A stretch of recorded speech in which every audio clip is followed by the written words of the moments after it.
아가서 2장 3절 5절입니다. 아가서 2장 3절 5절인데 그분의 기뻐하는 사랑이었노라. 아가서 2장 4절 말씀. 아가서 2장 4절 말씀 같이 읽겠습니다. 그분께서 나를 잔치집으로 데려가셨으며 내 위에 나붙기는 그분의 기뻐하는 사랑이었노라. 우리가 말하는 기뻐할 때는 banner입니다. 예, 맞죠? banner. 예. His banner over me was love. 사랑이었노라. 예. 뭐 투쟁, 승리 뭐 이런 게 아니고요. 그분의 깃발은 배너에는 사랑이었노라. 예. 그분의 깃발은 사랑이었노라. 잠깐 기도합시다. 위대하시고 거룩한 주하나님 감사합니다. 주께서 함께 도우시고 은혜를 베푸시고 복을 주시길 간구합니다. 주의 영을 충만케 하셔서 오늘 온전을 주의 말씀으로 충만한 그런 시간이 되도록 해주시고 주의 영이 가득한 또 저희 속에 다음 주의 은혜가 넘치는 그런 시간이 되도록 복을 주십시오. 주의 성기도합니다. 아멘. 예. 아가서 2장 3절 7절은 달라 구분 표시가 없지만 화자가 그 스피커가 이제 왕에서 여자로 바뀌었습니다. 이는 문맥을 통해서 알 수 있습니다. 2장 1, 2절이 왕의 말이고 3절은 여인의 말입니다. 3절에서 아들들 가운데 계신 나의 사랑이라 이렇게 말하고 있기 때문에 아들들 가운데 계신 나의 사랑하느니라 이렇게 말하고 있기 때문입니다. 왕은 여인을 가시나무 가운데 있는 백합이라고 했는데 여인은 자기의 사랑하는 이를 숲의 나무들 가운데 있는 사과나무다 이렇게 말합니다. 사과나무다. 예수님은 참 포도나무십니다. 예수님은 좋은 올리브 나무십니다. 예수님은 샤론의 장미요 골짜기들의 백합이요 숲의 나무들 사이에 있는 사과나무입니다. 숲의 나무들은 여러분이 알면 떡갈나무든 참나무든 뭐 상소리 나무든 간에 다 있는데 유실수가 밭에 있지 숲에 없죠. 사과나 배나 포도나 이런 거는 포도원 이게 밭에 있는 거지 숲에 있는 게 아니란 말이죠. 근데 숲에 있는 사과나무다 이랬어요. 숲에 있는 사과나무. 숲에는 사과나무가 없죠. 근데 숲에 있는 사과나무. 예수님은 숲에 계신 사과나무. 숲에 있는 사과나무입니다. 성경에는 다양한 나무들이 나오는데 가장 독특한 나무는 생명나무와 선악을 알게 하는 나무입니다. 이것은 에덴의 동산에 있었던 겁니다. 숲에 있는 게 아니라 동산 중앙에 있었어요. 생명나무는 예수 그리스도를 예표하는 나무입니다. 이 나무는 에덴의 동산에 있었고 사람이 먹으면 영원히 살 수 있는 나무입니다. 주님을 이기는 자에게 생명나무에서 나는 걸 주어 먹게 하시겠다고 말씀하셨습니다. 계시록 2장 7절에 귀 있는 자는 성령께서 교회들에게 말씀하신 걸 들을지어다 이기는 자에게 내가 하나님의 낙원 가운데 있는 생명나무에서 나는 것을 주어 먹게 하리라. 그럼 누가 이기는 자입니까?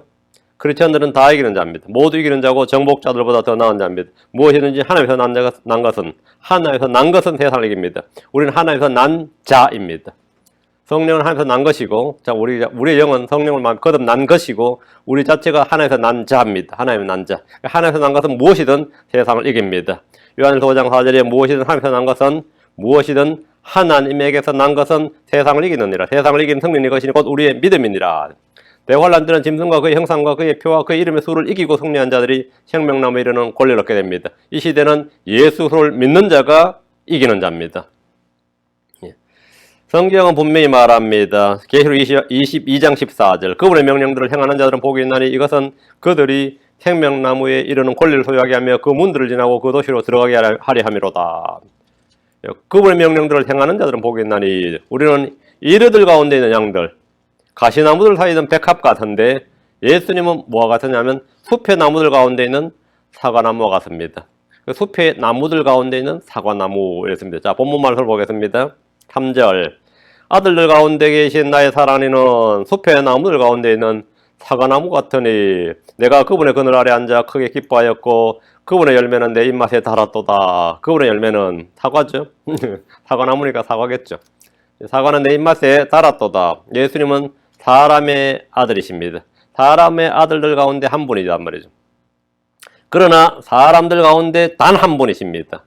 예수님은 여자에게 나셨습니다. 그러나 여자들 가운데 나신 단 한 분이십니다. 예수님은 사람의 아들들 가운데 계신 유일한 한 분이십니다. 예수님은 하나님의 아들들, 천사들이죠. 하나님의 아들들 가운데 계신 유일하게 나의 사랑입니다. 아들들 가운데 계신 나의 사랑하느니란 사람이 되신 우리 주 예수로의 백성들 가운데 사람이 되신 우리 주 예수로도 백성들 가운데 계신 예수를 말합니다. 그럼 숲의 나무들 뭐죠? 숲의 나무들은 백성들 사람들인 거죠. 사람의 아들들인 겁니다. 사람의 아들들 가운데 계신 예수로서도 그 숲의 나무들 가운데 있는 사과나무 이게 된 겁니다. 그분은 하늘에서 내려와 땅에 거하셨고 사람이 되셔서 우리 가운데 계셨습니다. 아담 이후로 이 땅에는 수많은 사람의 아들들이 살았지만 예수님과 같은 분이 없습니다.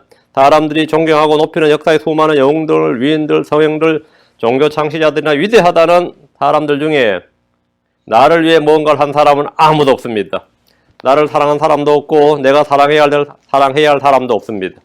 사람의 아들들이 열매가 없는 숲의 나무들이라면 그분은 숲의 나무들 가운데 있는 사과나무와 같습니다.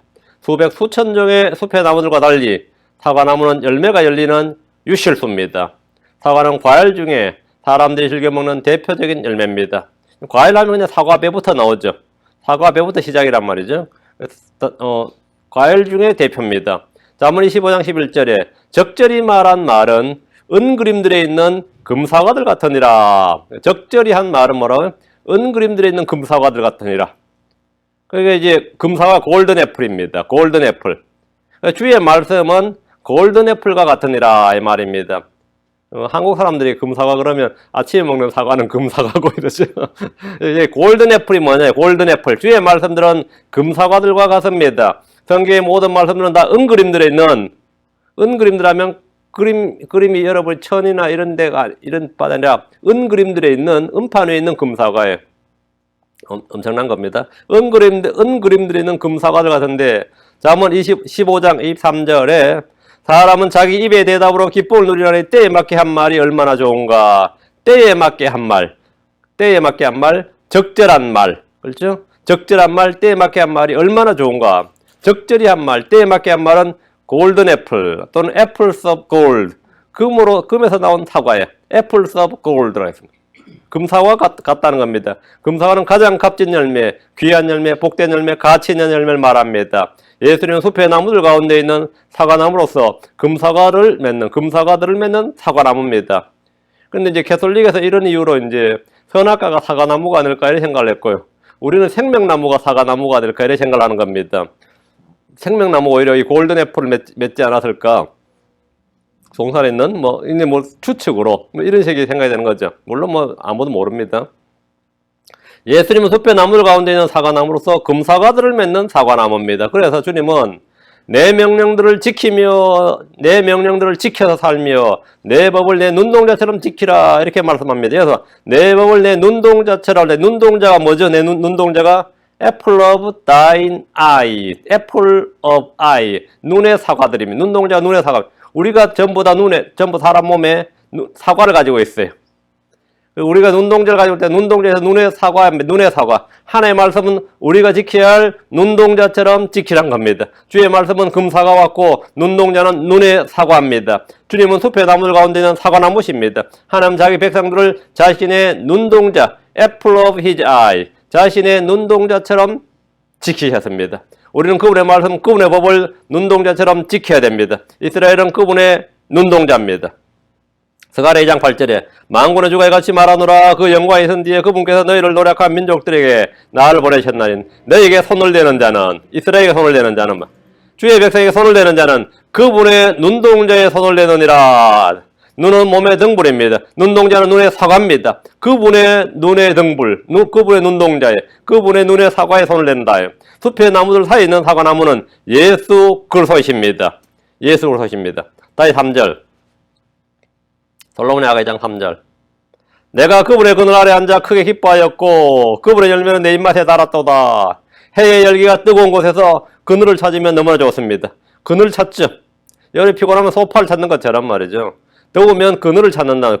특히 사막 지역에서는 더 압니다. 건조하기 때문에 그늘만 찾으면 시원합니다. 나무 그늘 아래는 이 그늘 밖과 최소한 10도 이상 차이 납니다. 그늘 안과 밖의 차이가 적어도 10도 이상 차이가 나는데 중동의 뜨거운 햇살 아래서 그늘은 쉼의 장소입니다. 한국 사람들에게 얼굴에 그늘이었다네, 삶에 그늘이 있다는, 그늘이라는 표현은 어떻게 되는 거죠? 그늘진 인생이라고 하면 고달프고 힘든 인생을 말하지만 중동에서 그늘은 안식과 평화의 장소입니다. 그늘이 얼마나 좋은 거예요? 그늘이 없는 게 재앙이지. 그늘은 너무나 좋은 건데 우리는 햇살 드는 것이 좋은 것이죠. 정서가 다른 겁니다. 캘리포니아에도 이제 그늘이 참 중요하죠. 예. 그늘은 안식과 평화의 장소입니다. 쉼의 장소다 말입니다. 시편 17편 8절에 나를 눈동자같이 지키시고 주의 날개 그늘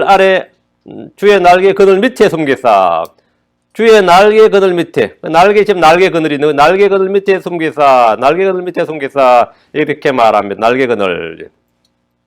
그 주님은 독수리로 비유되는데 그분의 날개 그늘 아래, 날개 그늘 밑에, 이 날개 그늘 밑은 안전을 보장하고 쉼을 주는 장소입니다. 독수리 위에서 날개를 펴고 내려다 보니까요. 시편 36편 7절에 오 하나님이여 주의 인자하심이 어찌 그리 뛰어나신즉 그런즉 사람들의 자녀들이 주의 날개 그늘 밑에서 주를 신뢰하나이다. 그늘 밑에서 주의 날개 그늘은 그분의 보호하심과 안전을 보증해주는 장소고 피난처입니다. 시편 63편 7절에 주께서 나의 도움이 되셨사오니 그런즉 내가 주의 날개 그늘을 기뻐하리다. 주께서 나의 도움이 되셨사오니 그런즉 내가 주의 날개 그늘을 기뻐하리다. 주의 날개 그늘을 기뻐한다. 다시 그랬던 것처럼 여인은 내가 그분의 날개 그늘 아래에 앉아 크게 기뻐하였고 이랬습니다. 그것이 바로 안전한 쉼터이기 때문입니다. 사과나무 그늘 아래 쉬면서 사과향을 맡으며 사과 열매를 먹을 수 있는 것. 이것이야말로 진정한 안식과 쉼과 평화입니다. 그분의 열매는 내 입맛에 달았도다. 3절 다시 그분의 열매는 내 입맛에 달았도다. 그분의 열매입니다. 나의 열매가 아니라 그분의 열매입니다. 그분의 열매, 이 말씀대로 사과는 향과 맛이 있습니다. 사과나무에서 난 사과는 향과 맛이 있어요. 과일나무 밑에서 따먹는 과일은 시장에서 파는 것을 먹는 것보다 훨씬 더 신선하고 달고 맛이 있습니다. 나무에서 바로 따서 먹으면 즙이 많고 향기가 진하고 맛이 달콤합니다. 뭐 시골에서 자라면 잘 알 겁니다. 낫으로 깎아 먹어도 맛있어요. 낫으로 깎아 먹어도 실제로. 그런데 저희 시골에는요, 저희도 사과가 많이 나는 곳이었거든요. 농약을 얼마나 치는데 사과 받기요 허예요. 농약으로. 야, 저걸 어떻게 사람이 먹고 살까 싶은데 그거 다 팔거든요. 참 오늘날 우리가 모르고 먹어야 살지. 주인이 지 먹을 거는요 따로 농약 안 칩니다. 그 한두 그루 안 치고 놔둬요. 그러면 모양새가 안 나요. 생긴 것도 못 생기고 벌레도 먹고 일단 모양새가 안 나요. 근데 그게 사실 건강한 거지. 요즘은 완전히 뭐 농약 범벅이지. 네. 자, 그분의 열매는 내 입맛에 달았도다 했는데 나무에서 바로 따서 먹으면 언제나 한번 참고 갔다 오는 것하고는 향이나 맛이나 이 수분이나 이 즙이 달라요. 주의 선하심 역시 그러합니다. 시편 34편 8절에 오 주께서 선하신 것을 맛보고 할지어다. 그분을 신뢰하는 사람은 복이 있도다. 여러분, 오 주께서 선하신 것을 맛보고 할지어다. 맛보고 알면 되는 거죠? 그분의 열매는 내 입맛에 달았도다. 이러는 겁니다. 그분의 열매는 내 입맛에 달았도다. 이거 테이스트. 맛보라요. 테이스트. 주께서 선하신 것을 맛보고 알지어다. 그분을 신뢰하는 사람 복이 있도다. 주의 말씀도 마찬가지입니다. 시편 19편 10절에 그것들은 금보다 참으로 많은 정금보다 더 사모해야 할 것들이며 또 꿀과 벌집보다 더 달도다. 이 달도다 스윗이죠. 주의 말씀은 달다. 스윗 달다요. 예. 꿀이나 허니콤보다 더 달도다 이 말이에요. 그분의 열매를 내 입맛에 그분의 열매가 내 입맛에 달았다는 건 여인의 고백은 우리 모두의 고백입니다. 주의 선하심을 맛보고 그분의 말씀의 맛을 보고 그분의 은혜로운 것을 맛보았다면 그분의 말씀을 사모하고 그분 말씀이 꿀과 벌집보다 더 단 것을 알 수 있습니다. 베전서 2장 2절 3절에 새로 태어난 아기들로서 말씀의 순수한 저주를 사모하라. 이게 디자이어입니다. 열망하라, 사모하라. 이것은 너희가 그 저주로 말미암아 성장하게 하려 함이니라. 그 저주로 말미암아 성장하게 하려 함이라. 너희가 주께서 은혜로우신 것을 맛보았으면, 주께서 은혜로운 것을 맛을 보았으면 그리하라. 말씀을 뭐라고? 사모하라 이 말입니다. 내가 그분의 열매를 맛보았더랬다고요? 그분의 열매는 내 입맛에 달았도다. 주의 선하심이 달고 주의 은혜로우심이 달고 그분의 말씀이 달고 다 그분의 열매는 달았도다. 주의 선하심, 은혜로우심, 그분의 말씀은 우리 입맛에 단 겁니다. 사도 요한이 그분의 말씀을 먹었을 때 내 입에 달았다. 그렇죠? 그분의 열매란 말에 주목하시면 그분의 열매. 우리의 열매는 우리 안에 계신 그분의 열매입니다. 우리는 참포도나무이신 그분의 가지로서 열매를 맺습니다. 우리는 좋은 올리브 나무에 접붙여져서 그분의 열매를 맺습니다. 나의 열매가 아니라 나의 애씀, 나의 수고, 나의 무엇이 아니라 나의 땀과 피의 소산물이 아니라 성령으로 말미암아서 내 안에서 주님의 열매가 맺혀야 됩니다. 나의 일, 나의 수고, 나의 업적, 나의 행위가 아닙니다. 나는 죽고 그 속에서 내 안에 사시는 겁니다. 내 안에서 주님이 일하시는 겁니다. 내 안에서 효과적으로 강력하게 일하시는 권능, 바로 그분의 열매입니다. 열매는 외적 행위가 아니라 속에서 밖으로 나오는 겁니다. 사람들은 자신들이 한 일을 자랑하지만 우리는 그분의 열매를 바라고 사모합니다. 성령의 열매는 말 그대로 성령이 우리 속에서 맺으시는 열매고 그분의 열매이지 나의 열매가 아닙니다. 갈라디아서 5장 22절 3절에 그러나 성령의 열매는 사랑과 기쁨과 화평과 오래 참음과 부드러움과 선함과 믿음과 온유와 절제니 이 같은 것을 대적할 법이 없느니라. 여기 나오는 성령의 열매, 사랑, 기쁨, 화평, 오래 참음, 부드러움, 선함, 믿음, 온유, 절제, 이 9가지 열매는 대적할 법이 없다. 이거는 그분의 열매입니다. 내 안에 계신 그 속에서 성령을 통해서 맺으시는 열매입니다. 열매, 육신의 일들과 the work of flesh, 육신의 일들과 the fruit of spirit, 이것은 전혀 다릅니다. 우리는 육신의 일들로 맺는 열매는 그 끝이 사망입니다. 육신의 일들로 맺는 열매, 로마서 6장 21절에 그러즉 너희가 지금은 부끄러워하는 그 일들 안에서 그때 무슨 열매를 얻었느냐, 그 일들의 끝은 the end of works, 그 일들의 끝은 사망이니라. death, 사망이니라. 그 일들의 끝은 사망이니라. 육신의 일들로 맺은 열매는 그 끝이 사망입니다. 그래서 한 인생 살아도 다음 끝이 뭐라고요? 아무것도 아니다 말이죠. 아무것도 아니다 말이죠. 그분의 열매는 그분이 우리 안에서 일하신 결과고 생명의 현상입니다. 열매는 만든 것이 아니라 맺히는 겁니다. 열매는 만드는 것이 아니라 bearing, 맺히는 것이다 이 말입니다. 성령의 열매는 우리 입맛에 달콤합니다. 하나님의 하늘의 선물 그 빛을 맛보았다면 그는 다른 무엇을 맛봐도 만족할 수 없을 겁니다. 만족할 수 없을 겁니다. 제대로 된 거 한번 맛보면 가짜는 말이죠. 아무리 먹어도 만족이 안 됩니다. 주의 선하심과 은혜로우심을 맛보았습니까? 그렇다면 여러분은 그분의 열매를 맺게 될 겁니다. 주의 말씀은 좋은 씨앗입니다. 좋은 땅에 뿌려지면 30배, 60배, 100배의 열매를 맺게 됩니다. 그분의 은혜로우심을 맛보았다면 여러분은 계속해서 그분의 말씀을 사모하게 되고 그것을 추구하게 됩니다. 그건 어쩔 수 없는 겁니다. 맛을 못 본 사람들이 뭐 그렇게 성경 보면 열심히 있냐 그러지. 그건 아직 맛을 못 본 거예요. 맛을 보면은 지금 하고 열심히 남이 보면 위치대로 하고 있는데도 아직도 부족하다 그럽니다. 아직도 모자란다 부족하다 그래요. 4절입니다. 그분께서 나를 잔치집으로 데려가셨으며 내 위에 나붓기는 그분의 깃발은 사랑이었노라. 여러분이 어느 집에 왔는데 집에 가니까 막 밴드가 붙어있어요. 방에도 거실에도 우리의 생일이었다고 그런 거 있죠. 그러면 뭐 해피 벌데이 붙여놓고 애 좋아하는 거 막 붙여놓고 그게 뭐 배너입니다. 배너. 그러니까 딱 보면 뭐 생일로 하면 누구 생일이었나 보다 알 수 있는 거죠. 어느 집에 가면 또 뭐 막 뭐 붙여놓으면 하면은 이 집 잔치집인가 보다 뭐 이렇게 여기 뭐 축하 파티가 열리면 그런 거 있잖아요. 여기 결혼식이었나 보다. 여기 해갑집이었나 보다. 여기 오늘 누구 생일이었나 보다. 오늘 뭐 무슨 뭐 회사 뭐 일이 있나 보다. 뭐 이런 거 알 수 있죠. 그 배너 보고 그분의 근데 주님께서 잔치집으로 들어가셨는데 가보니까 깃발이 뭐였다고요? 예. 뭐 축생일이 아니라 사랑이었노라. 이렇게. 그분의 깃발은 사랑이었노라. 내 위에 나붓기는 그분의 깃발은 사랑이었노라.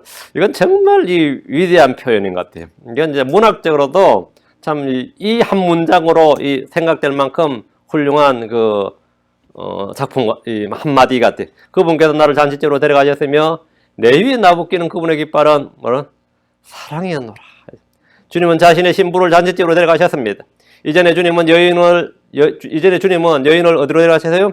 왕의 방으로 인도하셨는데 1장 4절이죠. 왕의 방으로 인도하셨는데 이번에는 잔치집입니다. 그분의 열매를 맛본 여인은 왕의 방은 은밀한 곳이죠. 잔치집은 공개적인 곳이죠. 예, 잔치집은 이제 공개적인 것이잖아요. 손님도 부르고. 왕의 방은 은밀한 곳으로 불러서 주님과의 개인적인 내밀한 교제가 있고 잔치집은 이제 공개적인 교제입니다. 그분의 열매를 맛본 여인은 그분이 인도하시는 대로 잔치집으로 갔는데 잔치는 기쁜 일이 있을 때 벌이는 겁니다. 성경에는 왕이 베푼 잔치가 몇 번 나옵니다. 혼인잔치가 나오고 아버지가 아들을 찾았을 때 아버지가 아들을 찾았다고 잔치를 벌리죠. 예, 잔치를 벌입니다. 주님과 제자들은 가나의 혼인잔치에 초대를 받은 적이 있습니다. 주님은 하늘의 왕국과 마치 자기 아들을 위해 혼인잔치를 베푼 어떤 왕과 같다고 하셨습니다. 그 왕과 같은데 가보니까 그 잔치제 배너가 뭐라고요? 내 위에 나붙기는 그분의 깃발은 사랑이었노라. 이렇게 돼 있어요. 사랑 누구 하면서 쫙 이렇게 나오면 여러분 한번 생각을 해보세요. 자기 이름이 거기 딱 사랑 누구 이렇게 딱 하겠으면 그런 잔치집이야. 딱 가보니까 이게 이제 여기 미국식으로 하면 서프라이즈 이래 되는 거죠. 서프라이즈 이래 되는 겁니다. 갔는데 보니까 이 나를 위해 잔치가 딱 예비되어 있는 거예요. 하나님께서 아들을 위해, 자기 아들을 위해 혼인잔치를 베푼 어떤 왕과 같다 이랬습니다. 그런데 놀라운 것은 많이들이 왕의 초대를 거부하고 이 잔치에 참여하지 않았다는 겁니다. 왕이 부른 잔치에 참여하지 않았어요. 이게 상당한 이야기죠. 마태복음 22장 3절에 그가 자기 종들을 보내어 결혼식에 초대받은 자들을 불렀으나 그들이 오래하지 아니하매 혼인잔치에는 음식이 마련되어 있습니다. 우리 모두 어린 양의 혼인잔치의 주인공들입니다. 계시록 19장 7절에 우리가 즐거워하고 기뻐하며 그분께 종기를 돌릴지니 어린 양의 혼인잔치가 이르렀고 그분의 아내가 자신을 예비하였도다. 이 잔치에 초대된 사람들은 복이 있습니다. 계시록 19장 9절에 그가 내게 말하기를 기록하라. 어린 양의 혼인 만찬에 부름받은 자들은 복이 있도다 하고 또 내게 이르되 이것들은 하나님의 참된 말씀들이라기에 잔치에는 음식이 있고 음악이 있고 아름다운 장식이 있고 많은 사람들이 있는데 거기에 걸린 깃발이, 거기에 걸린 배너가 보면 그 배너를 보면 어떤 잔치인지 알 수가 있습니다. 우리가 어떤 잔치에 가보면 뭐 축결혼이든지 축생일이든지 축합격이든지 뭐 축승진이든지 뭐 축 무슨 몇 주년 기념 뭐 다양한 깃발을 볼 수 있는데 이 여인은 왕을 따라간 잔치집에서 가보니 그분의 깃발이 나붙기는데 뭐라고요? 사랑이었노라. 그분의 깃발은 뭐라? 사랑이었노라. 내 위에 나붙기는 그분의 깃발은 사랑이었노라. 깃발은 현대 전쟁과 달리 옛날 전쟁터에서 전쟁이 날 때 언제나 등장하는 것인데 자기 군대 소속이나 전쟁의 명부이나 경문에 글을 적어서 나갑니다. 깃발을 펄럭이며 나가는데 군대가 행진할 때 그 앞에서 나붙기는 깃발. 그 군인들이 맨 앞에 섭니다. 깃발 든 군인들이 맨 앞에 섭니다.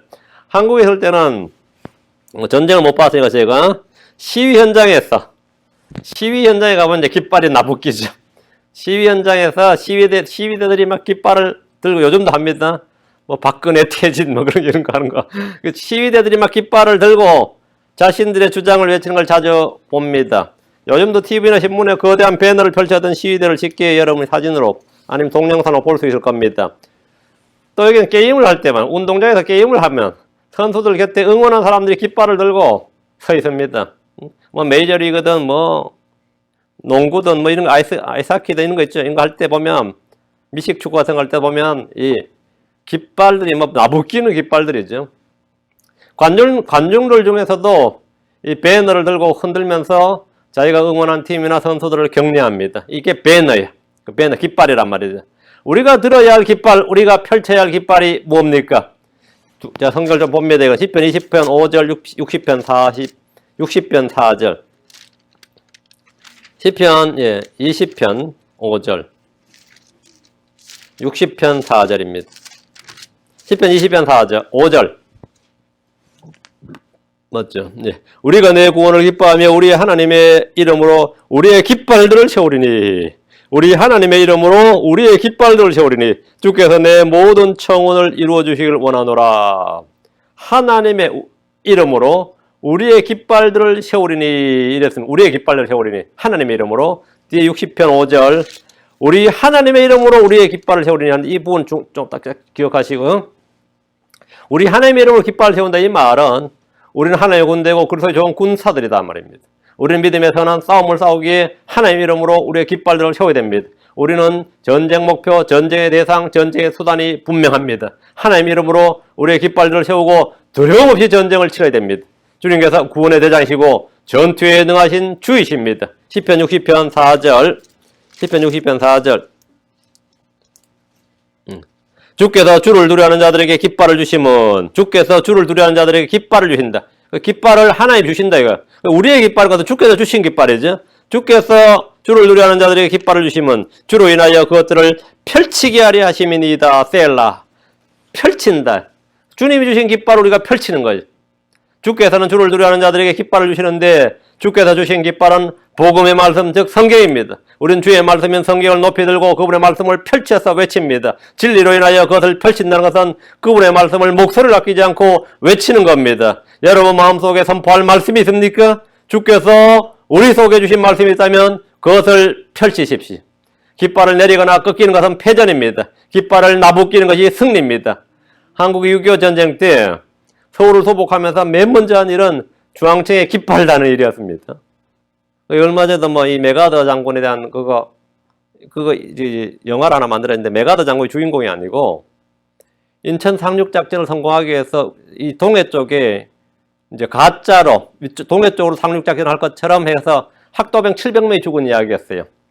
그쪽으로 이제 학도병들 파송해 가지고 전쟁을 이쪽으로 상륙 작전을 할 것처럼 작전을 꾸며 가지고는 인천으로 상륙해 버린 거죠.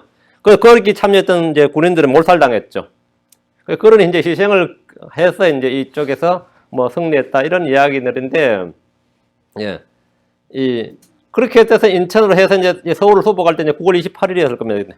그때 제일 먼저 한 일이 중앙청에다가 뭐 한 거였어요? 깃발 다는 거였어요. 태기 다는 거예요.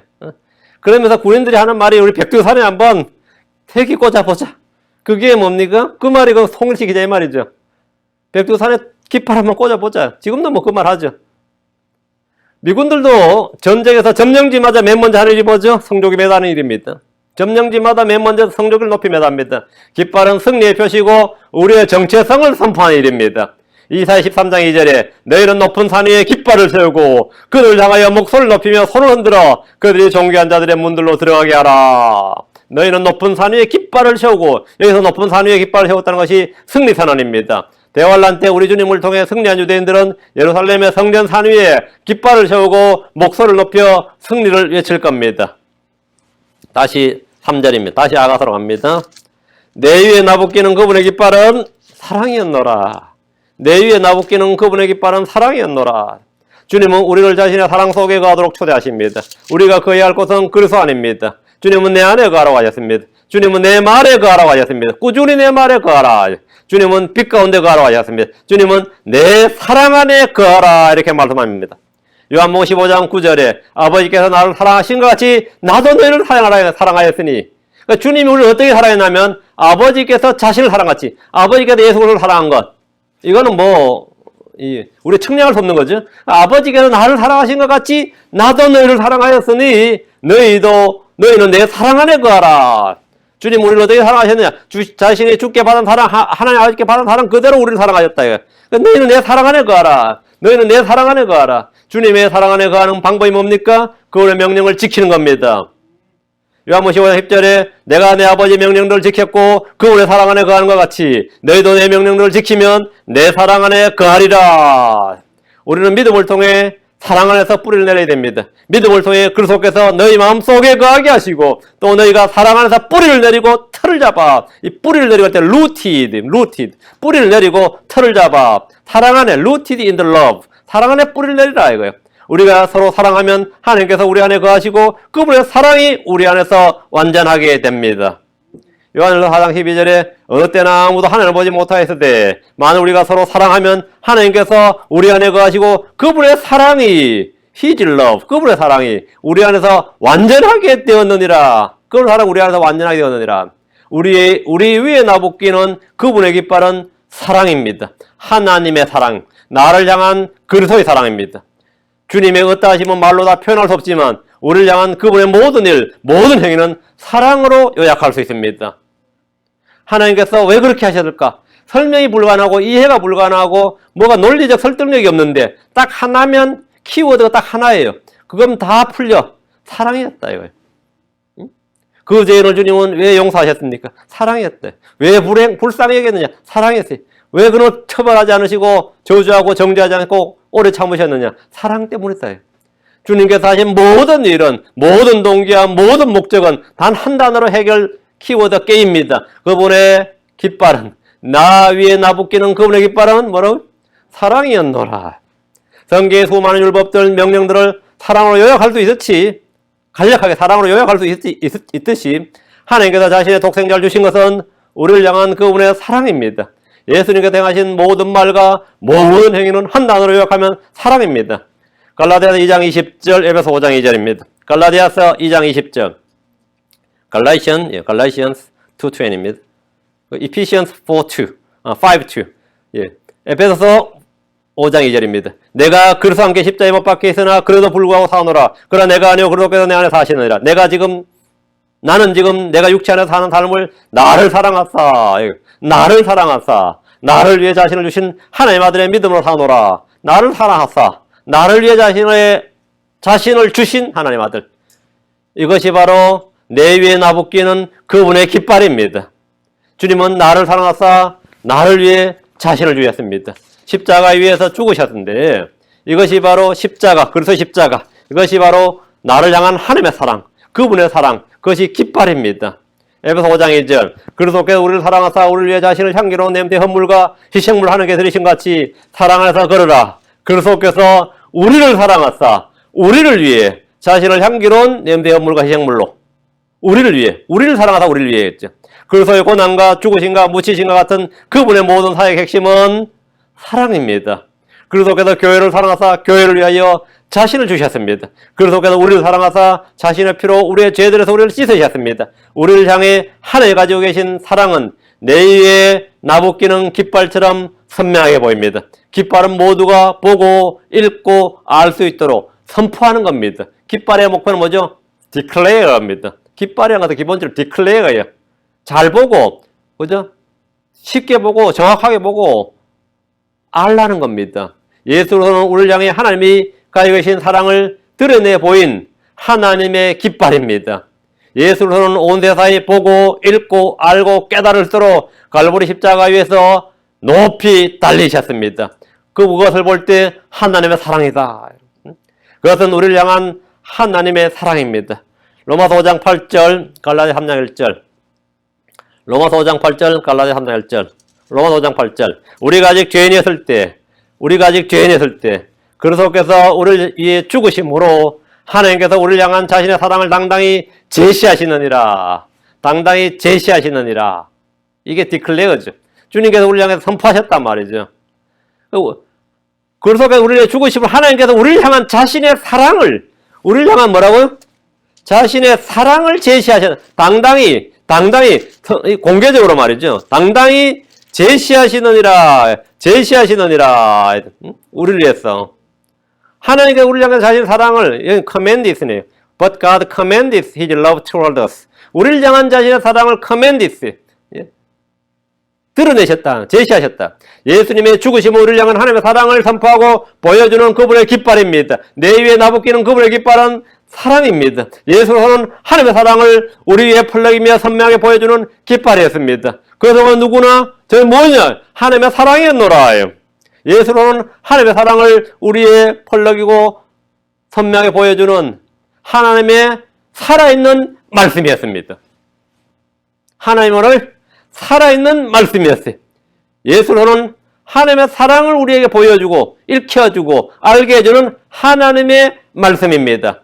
갈라디아 3장 1절. 오 우리 속도다 갈라디아 사람들아, 예수로께서 십자가에 못 박히신 것이 너희 가운데서 너희 눈앞에서 분명히 제시되었거늘 누가 너희를 깨워 너희가 진리에 순종하지 못하게 하느냐. 예수님께서 십자가에 못 박히신 것이 뭐라고요? 너희 가운데서 너희 눈앞에 분명히 제시되었거늘. 갈보리 십자가는 누구나 알고 읽고 깨달을 수 있는 것, 그건 공개적인 겁니다. 비밀리 한 게 아닙니다. 공개적인 것이었습니다. 누구나 알고 깨달을 수 있는 것이었어요. 누구나 보고 알 수 있는 것이었습니다. 십자가에 못 박힌 그리스도는 온 세상에 분명히 제시된 하나님의 깃발입니다. 그분의 고난 죽으심은 모두에게 분명히 알려진 역사적 사건이고 사실입니다. 그것은 팩트였단 말입니다. 성경이 너희 눈앞에서 분명히 제시되었다 이렇게 말합니다. 그분은 우리의 나붙기는 하나님의 깃발, 진리의 깃발입니다. 이것은 사랑이었습니다. 그분의 십자가는 우리의 나붙기는 주님의 깃발인데 그분의 깃발은 사랑이었노라. 우리는 그것을 통해 하나님의 사랑을 깨닫게 됩니다. 독생자 예수로는 하나님의 의시며 하나님의 사랑이십니다. 에베소 2장 4절에 긍휼이 풍성하신 하나님께서 친히 우리를 사랑하실 때 보여주신 자신의 크신 사랑으로 인하여 자신의 크신 사랑, great love죠. 우리를 사랑할 때 보여주신 자신의 크신 사랑으로 인하여 하나님께서 친히 보여주신 크신 사랑이란 십자가에서 피 흘려 죽으신 자신의 독생자 예수 그리스도를 보여주신 것을 말합니다. 에베소 3장 19절, 요한일서 4장 16절, 에베소 3장 19절, 요한일서 4장 16절.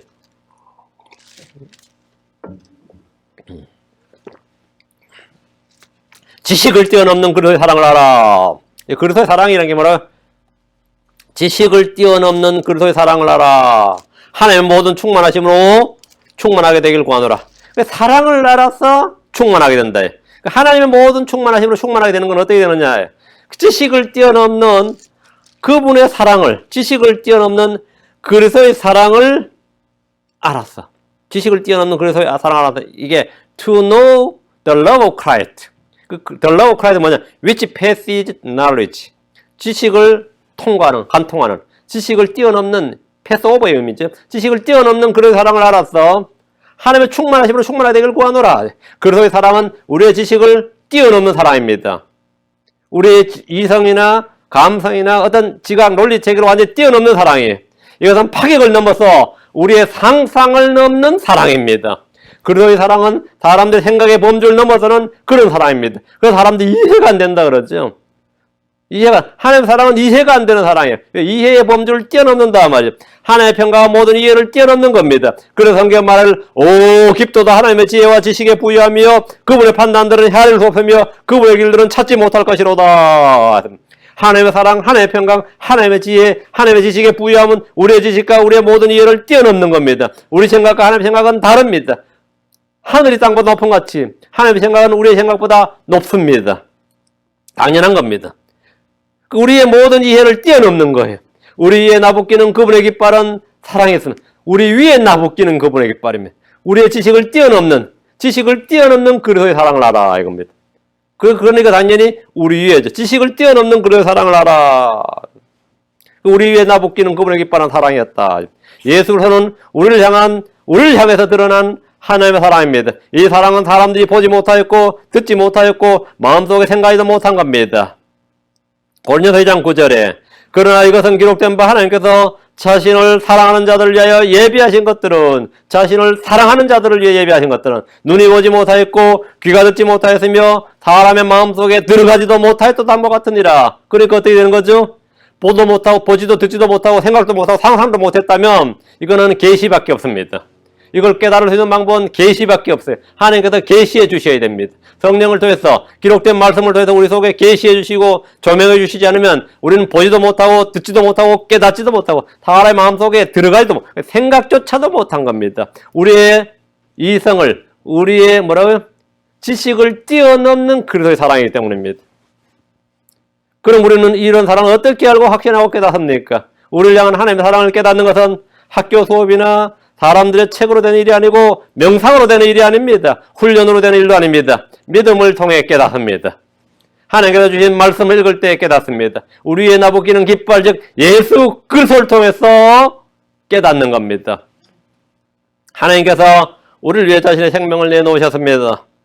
요한일서 3장 16절에 하나님께서 우리를 위해 자신의 생명을 내놓으셨으므로 이로써 우리가 그분의 사랑을 깨닫나니 우리가 형제들 위해 우리 생명을 내놓는 것이 마땅하니라. 하나님께서 사람이 되셔서 우리를 위해 자신의 생명을 내놓으신 사건이 십자가의 죽으심입니다. 주님은 우리를 위해 피 흘려 죽으셨습니다. 목자가 양을 위해서, 창조주께서 피조물을 위해 죽으셨고 하나님께서 사람을 위해 죽으셨습니다. 의로운 사람이 불의한 자를 위해 죽으셨습니다. 이로써 우리는 그분의 사랑을 깨닫습니다. 이것이 사랑입니다.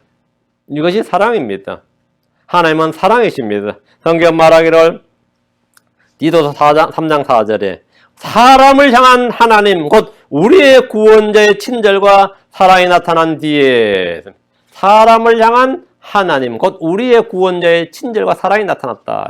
어떻게 나타났습니까? 갈보리 십자가에서 그분의 죽으심을 통해 나타났습니다. 요한일서 4장 16절 우리를 향해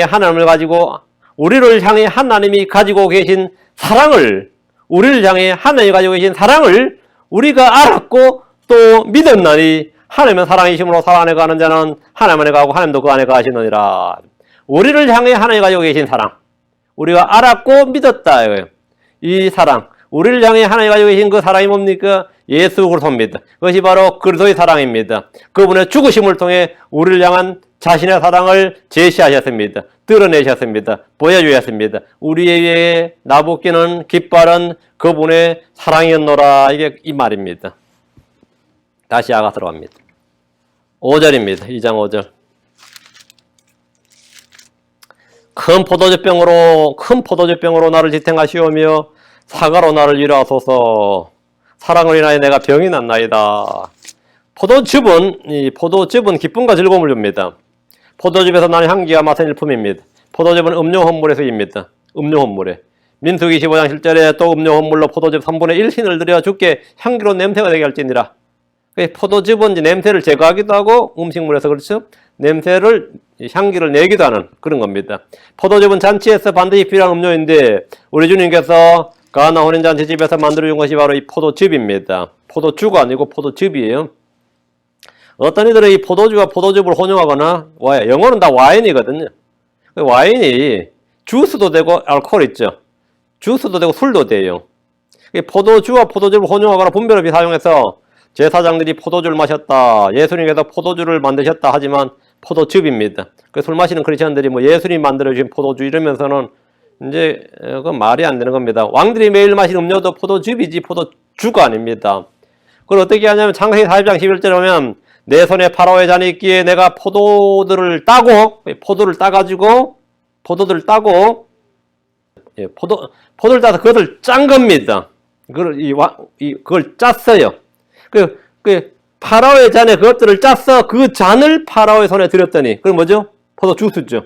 포도를 따서 그걸 짜가지고 드려도 즙이단 말이죠. 바로 지금은 뭐 믹서로 돌리든 뭘 하겠지만 그 짜니까 바로 즙이 쫙 나올 거 아니에요. 그걸 왕이 마셨다 이 말이에요. 그 완전히 생포도 주스죠. 이거 포도주가 아니란 말이죠. 이게 와인입니다. 이게 성경에 말은 와인이에요. 이 말씀은 포도즙이 술이 아닌 음료라는 사실을 말해줍니다. 주의 만찬에 사용된 포도주도 술이 아니라 포도즙입니다. 여러분이 장로교에 다닐 때 여자 집사님들이 보면은 이 가을 되면은 포도밭을 다니면서 좋은 포도 골라서 잘 담아가지고 연글게 해서 만찬에 쓴다 그래서 제가 또 술 약한 사람들 얼굴 벌게 만들고 말이죠. 애들도 주고 그러면 좀 난감하죠. 근데 실제로 많이 그렇게 하셔야 될 겁니다. 그럼 또 그 남는 거 먹으려고 말이죠. 또 부엌으로 가는 또 청년들이 있고 그래요. 그 남는 거 좀 먹어볼까 싶어가지고, 그래 건강하게 그날 취해버리고 뭐 그런 애들 있죠. 그 주님께서 포도주를 만든 게 아니라 포도즙을 만든 겁니다. 술이 아니라 포도즙입니다. 성경에서 뉴와인은 모두 다 포도즙입니다. 이사야 65장 8절에 주가 이같이 말하노라 포도송에서 새 포도즙을 찾았으므로 포도송에서 뭘 찾았다고요? 뉴와인을 찾았으므로 뉴와인이 뭐죠 그러면? 포도송에서 찾았으니까 발효가 안 된 거죠. 포도송에서 새 포도즙을 찾았으므로 어떤 사람이 말하기를 그것을 멸하지 말라 그 안에서 복이 있느니라 그 안에 복이 있느니라 하는 것 같이 나도 내 종들을 위해 그와 같이 행하여 그들을 다 멸하지 아니하리라. 포도송에서 새 포도를 찾았다고 합니다. 포도의 즙은 주스는 말이죠. 이걸 이제 뉴와인이라고 하는데 큰 포도즙 병으로 나를 지탱하시오며 이 말은 뭐냐면 큰 포도즙 병이다. 이건 수확이 풍성한 거죠. 성경에서 이 포도즙은 뉴와인은 뭘 나타내는 거죠? 언제나 성령이죠. 예, 성령입니다. 이 풍성한 소출을 거두는데 이건 성령 충만이에요. 우리는 참 포도나무이신 주님 안에 거하는 가지들입니다. 그래서 맺지는 포도송에서 뉴와인이 나타난단 말이에요. 그 클래스에서 뉴와인이 나타나. 그것은 뭐냐? 예수님이 참 포도나무시 우리가 그분을 가지고 우리에서 더 많은 열매를 맺고 그 열매에서 포도송에서 새 포도주가 아니고 포도즙을 찾으면 뉴와인을 찾으면 그 더 많은 주님의 제자가 되고 주님께 하나님께 영광을 받으시는데 그 큰 포도즙병으로 나에게 성령을 충만케 하셨어. 내가 많은 열매를 맺게 하셨어. 이 말이에요. 그래서 나를 지탱하시오며 말. 그래 우리가 이 땅에서 사는 겁니다. 내가 주께 열매를 맺으며 사는 거예요. 성경에서 포도즙은 주의 피를 상징하기도 하고 성령을 예표하기도 합니다. 큰 포도즙 병으로 나를 지탱하라는 것은 성령으로 충만케 해달라는 겁니다. 그리고 많은 열매를 거두어서 주님께 영광을 돌리게 해달라는 거예요. 우린 주의 영으로 충만해야 됩니다. 하나님 우리에게 성령을 주셨고 구하는 자에게 풍성히 부어주십니다. 그래서 성령으로 충만하라. 큰 포도즙 병으로 나를 지탱하시오며 사과로 나를 위로하소서. 이거 지금 다 와닿습니까? 와닿아야 돼요. 이거 별로 어려운 거 이거 지금 전혀 제가 아가서 어렵게 하는 거 아닙니다. 사과로 나를 위로하소서. 제가 뭐 히브리어를 쓰나 헬라어를 쓰나 라틴을 인용합니까? 그냥 이거 아무것도 아니에요. 그냥 따라오면 됩니다. 사과로 나를 위로하소서. 이 말씀은 사과가 그분의 열매는 주님은 숲에 사과나무라 그랬죠. 그래서 사과란 말이죠. 이거는 주님으로부터 나는 열매다 말이에요. 그분의 열매. 그 의의 열매, 성령의 열매로 나를 위로해달라는 말입니다. 사과로 나를 위로. 그러니까 열매가 맺히면 내가 이 땅에서 받는 고난이나 뭐가 있어도 거기서 열매가 맺히니까 위로가 되는 거죠. 혼을 구원하는 것은 열매입니다. 징계를 통해 단련되면 의에 합평한 열매를 맺습니다. 찬양은 입술의 열매입니다. 히브리 13장 15절에 그러므로 우리가 그분으로 말미암아 계속해서 찬양의 희생을 하는 게들이자 그것은 곧 그분의 이름에 감사를 드리는 우리 입술의 열매니라. 찬양은 입술의 열매다 이 말. 우리는 수고하면서 동시에 수고 열매를 거두고 그것을 맛봄으로써 위로를 얻습니다. 내가 이게 헛심 쓰는 거 아닌가, 헛된 수고가 아닌가 싶어도 간혹가다 그런 열매로 인해서 뭐 얻어죠? 예, 기쁨을 얻고 위로를 얻는 겁니다. 그래서 열매를 통해서 위로를 얻는 거죠. 어떤 데는 열매 없는 열심 같고 헛된 수고로 보이지만 인내하십시오. 예수 그리스도로 말미암아 의의 열매들이 가득하게 될 겁니다. 여인이 바로 그것을 기도한 거예요. 사과로 나를 위로하소서. 큰 포도주병으로 나를 지탱하시오며 사과로 나를 위로하소서. 말이 딱 와닿습니까? 성령으로 열매로 이 말입니다. 예. 열매로 나를 위로하소서. 자, 씨 뿌린 자에게 씨를 제공하시는 분께서 이제 우리 양식으로 빵도 제공하시고 우리가 뿌린 씨도 번성하게 하시며 우리의 의의 열매도 늘어나게 하실 겁니다. 수고하는 농부가 열매에 맨 먼저 참여하는 것이 마땅합니다. 우리는 귀한 열매를 바라고 이른 비와 늦은 비를 받을 때까지 오래 인내합니다. 주님께 그 열매로 나를 위로해달라고 사과로 나를 위로하소서. 큰 포도주병으로 나를 지탱하시오며 사과로 나를 위로하소서. 이 기도는 참으로 위대한 기도입니다. 우리가 다 들을 수 있는 기도예요. 우리는 주님께 이런 기도를 할 수 있습니다. 그분의 사랑을 맛본 사람들, 그분의 사랑을 깨닫고 확신한 사람들은 주의 성령과 그분의 열매로 넘치게 됩니다. 다시 5절입니다. 5절 솔로몬의 아가 2장 5절 마지막 부분 사랑으로 인하여 내가 병이 났나이다. 이야, 이것도 진짜 예, I am sick of love. 사랑으로 병이 났으니까 열매를 많이 맺게, 성령 충만하게 해달라, 열매를 많이 맡게 해달라 이 말입니다. 그러니까 사랑으로 인하여 내가 병이 났나이다. 그러니까 이 사랑의 열병을 앓는 거예요. 이 병은 상사병이 아니에요. 성경에 사랑으로 병이 난 사람이 있습니다.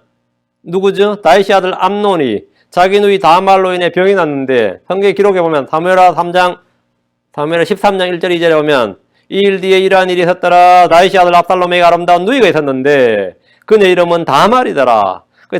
압살롬과 다말은 친누이예요.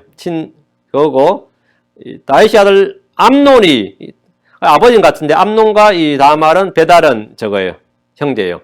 다윗의 아들 암논이 그녀를 사랑하나 그녀가 처녀의 힘으로 자기가 그녀에게 무슨 일을 함이 어려운 줄로 생각하고 암논이 자기 누이 다말로 인하여 심히 괴로워서 병이 드니라. 사랑했는데 다음은 괴로움으로 바뀌었고 그게 병이 났단 말이에요. 사랑함으로 인해서 힘이 괴로워서 병이 났다. 사람들이 이걸 이제 상사병이라 그러죠. 얼마나 사랑했으면 병이 날까 싶지만 이 병은 자신의 탐욕을 만족시키지 못해서 나는 병입니다. 그 사람들이 자식들이 막 사랑으로 병이 났다는 사람들은 사실은 사랑으로 난 병이 아니라 사실은 대부분 다 탐욕으로 생긴 병이에요. 탐욕으로. 자기가 갖고 싶은 것을 갖지 못했을 때 병이 났어. 병이 났어. 괴로워서 병이 나는 그런 사람이 있습니다. 사람들이 이런 사랑을 한번 해보고 싶다. 미친 소리지. 이런 사랑 한번 받고 싶다. 그것도 미친 소리예요. 근데 이런 게 이제 헐리우드이 추구하는 사랑이죠. 이런 사랑 한번 해보고 싶다. 이런 미치도록 한번 사랑해보고 싶다. 아니면 이런 미친 사랑 한번 받고 싶다. 이렇게 할지 몰라도 암논은 다말을 딱 한 번 취한 뒤에 그녀를 미워했습니다. 한 번 취한 뒤에 그녀를 미워했어요. 그러니까 이게 사랑으로 병이 났다고 할 만큼 그 사랑이 사실은 뭐죠? 아무것도 아니었던 겁니다. 아무것도 아니었어요. 우리 일상에서 그런 거 많이 봅니다. 그거 없으면 내가 미칠 것 같고 못 살 것 같고 막 돌아버릴 것 같고 한데 막상 가져보면 아무것도 아니었어요. 막상 가져보면 그 아무것도 아니었다고. 그렇게 해서 울고 불고 해서 사주면 어떻습니까? 10분, 20분 놀다 버립니다. 막 관심도 안 갔습니다. 여러분 마찬가지일 겁니다. 아버지한테 엄마한테 매달리고 저 사람에 나 미친다 그래서 네가 뭘 몰라서 그런다 이거예요. 사실은 우린 다 알지. 이게 지금 헛소리 하고 있다 이거죠. 응? 그래도 어쩔 수 없이 하면 얼마 가서 후회된다느니 뭐 이러고 있어요. 얼마 안 갔어. 그건 왜? 사랑이 아니었어요. 자신의 정욕이었다. 그걸 러스트였다고. 응? 러스트였다고. 그렇죠. 근데 이 불같은 사랑이니 뭐 죽도록 사랑한다 이 말이 감정에 따른 것이고 자기 육신에서 나는 것이라면 그 끝은 뭐라고요? 육체에 이른다. 끝에 사망입니다. 그건 허무예요. 사실 별것이 아닙니다. 별거 아니에요. 그러나 하나님의 사랑은 영존하는 사랑입니다. 이게 차이. 하나님의 사랑은 영존하는 사랑인데 문자 그대로 우리를 위해 죽는 사랑입니다. 그거 아니면 죽을 것도 아니라 그거 사랑해서 죽는 거예요. 못 얻어서가 아니라 주님 정반대입니다. 하나님의 사랑은 문자 그대로 우리를 죽는 사랑입니다. 본문에서 사랑으로 인하여 I am sick of love 했죠. 사랑으로 인하여 내가 병이 났나이다. 이 말은 여인이 왕을 죽도록 사랑해서 병이 났다는 것이 아니고 왕이신 예수 그리스도의 지극한 사랑에서 난 병입니다. 하나님의 사랑에 내가 압도가 되었다 이 말이에요. 그분의 사랑에 넘치는 내가 그분의 사랑할 때 감당할 길이 없다 이거예요. 이 여인은 하나님의 큰 사랑, 완전한 사랑, 넘치는 사랑, 영존한 사랑에 압도된 겁니다. 하나님 우리 마음속에 자신의 사랑을 넓게 부어주셨습니다. 주님께서 요한복음 15장 13절에 아무리 그래도 자기 친구들 위해 자기 생명을 내놓는 것 이것보다 더 큰 사랑이 없나니 했습니다. 더 큰 사랑이 없다. 나는 이 큰 사랑을 너에게 이 큰 사랑을 사랑한다 이거예요. 그래서 자신의 생명을 내어놓으셨습니다. 우리가 아직 죄인이었을 때, 우리가 아직 경건치 않은 자였을 때 주님은 우리를 위해서 자신의 생명을 내어놓으셨습니다. 이 사랑으로 인하여 이 여자가 병이 났다. 병이 났다. 예레미야 31장 3절에 옛적에 주께서 내게 나타나사 이르시되 참으로 내가 영존한 사랑으로 너를 사랑하였기에 인자함으로 너를 이끌었노라. 무슨 사랑으로? 영존한 사랑으로. 템포러리, 일시적으로 사랑하니 영존한 사랑으로 너를 사랑하였기에 인자함으로 너를 이끌었노라 이렇게 말씀합니다. 주님으로부터 이 사랑을 받은 여인은 이 사랑으로 인하여 병이 났습니다. 우리는 이 사랑에 감개하고 이 사랑에 붙잡혀서 모든 일을 사랑으로 해야 됩니다. 이 사랑으로 우리는 서로 사랑해야 됩니다. 이 사랑으로. 이것이 참 사랑이고 크리스천이 말한 체러티입니다. 이게 크리스천의 사랑이에요. 이 사랑으로 사랑하는 겁니다. 하나님이 나를 사랑하신 그 사랑으로 주께서 나를 사랑하신 것처럼 내가 너를 사랑한 것처럼 너희도 서로 사랑하라. 이 사랑으로 인하여. 이게 진짜 이 사랑의 열병이죠. 이게 진짜 사랑의 열병입니다. 내 위에 나붙기는 그분의 깃발은 사랑이었노라. 이 한 구절만 외우면 돼. 오늘은 이 하나면 족합니다. 기도합시다. 위대하시고 거룩한 줄 아는 감사합니다. 함께하게 도우시고 훈련을 베푸시고 복을 주셨어.